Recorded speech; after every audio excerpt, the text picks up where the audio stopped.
Here we are looking at accountability in the public sector. Accountability in the public sector.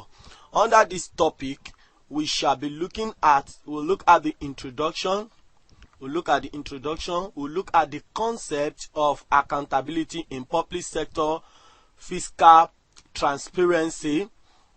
We'll look at the IMF Code of Good Practices and fiscal transparency. We will look at the condition that facilitate the promotion of public accountability. We will also look at the measure to enhance the public accountability.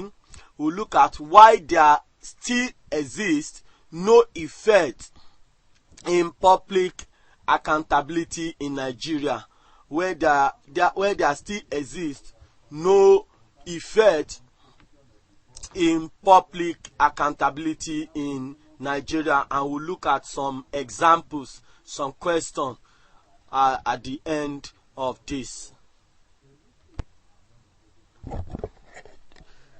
There are 36 states and 774 local governments, each of which are allocation resources every month, aside from the major allocation to the federal government, without commensurate provision of the public with the adequate social amenity.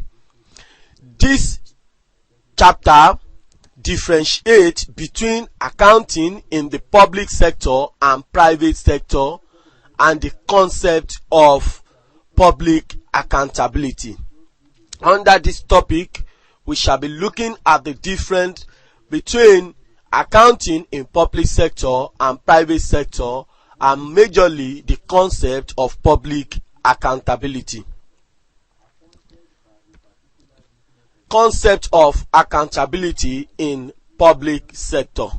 Accountability is an obligation to answer for the execution of one assigned responsibility. Accountability is an obligation to answer for the execution of one's assigned responsibility. It is the requirement to provide explanation about the stewardship of public money and how this money has been used. And majorly in public sector, when we are looking at this, we look at the concept of the economy. We look at the effectiveness. We look at effectiveness, and we look at efficiency. We look at the concept of efficiency. And accountability comprises two distinct components. The concept of accountability comprises two distinct components. We have rendering of account and holding to account. Rendering of account and holding to account. Rendering of account, what does it mean? It is by rendering of account that the information about the behavior of a public organization can be obtained. This means that without rendering of account, there can be no accountability. If there is no rendering of account, there will be no accountability. There will be no way to measure what the person has done against what the person has been asked to do. Let's look at holding to account. This involves the exercise of judgment and power over public officials. It involves the exercise of judgment and power over public officials. Public accountability can be achieved only if those who receive the account have power and ability to take action on the basis of those accounts, to take action on the basis of those accounts.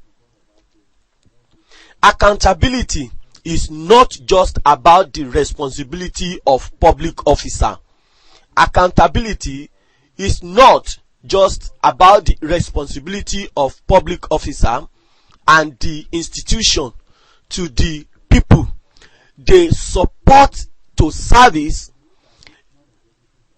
and the institution to the people they support to service, but also include a willingness.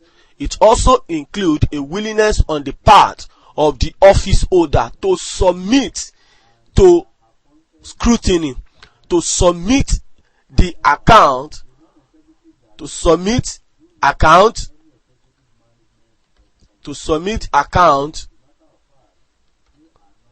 for scrutiny,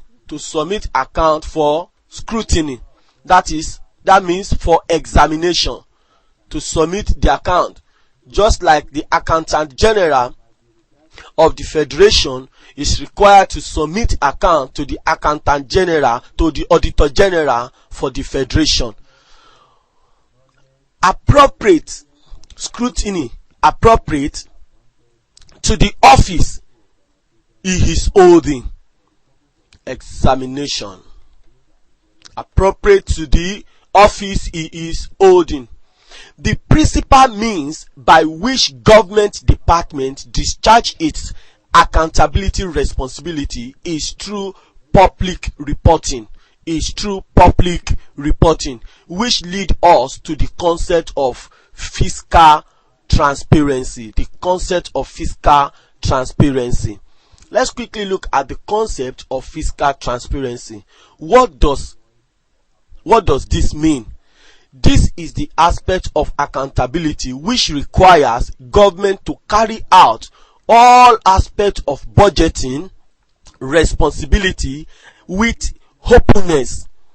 This aspect of accountability requires government to carry out all aspects of budgeting responsibility with openness, with trust, with basic values and ethical standards, so that it will have nothing to hide, from the public. Where a government has something to hide from the public, public reporting is more likely to be infrequent, unreliable, and less comprehensive in order to hide material facts. Let's look at the IMF Code of Good Practice and Fiscal Transparency. The IMF stipulates a number of codes of good practices and transparency, and these include: 1. Clarity of role, the clarity of roles and responsibility. The government sector should be separated from the rest of the public sector and from the rest of the economy. Also, the policy and management role